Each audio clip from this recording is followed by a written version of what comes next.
I know a lot of you are laughing that I'm only halfway done, and you must think it's quite absurd, but we are about passing halfway now, and I'm still working on the fence. At any rate, let's see what I'm up to next. So I took a piece of cold rolled, and I surface ground it for this little apparatus here. Now, this just sort of closes up the throat plate so that we can get, more protection, and that goes around. But that's not as good as today. They want cases going across and little shaw guards in front and a lot of things. And you can buy that kind of stuff. But so I just attached that. Now I tapped those into the aluminum. This is aluminum. And that's tapped to hold a fixture. And that's steel. Left a little room so I can still do that. And what would that be for is this device right here.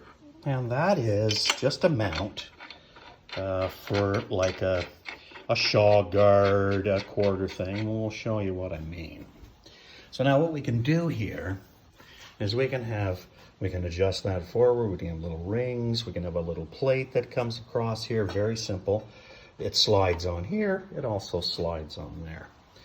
It'll also mount the big, huge brawn ring guard for operations where I've got a large cutter and I want to keep hands away, and I can drop down these aluminum guards. And this one pivots up out of the way. And so that'll be quite good. It'll also allow me to add such features as the shaw guards and pressure plates by allowing me to come back over top of the spindle and add pressure bars. At any rate, I'm almost done the fence. There's still a few things left to do. Like I said, the outboard, I haven't even started, only accumulating the components. And of course, I'll have to paint this now, but I would like to surface grind it first.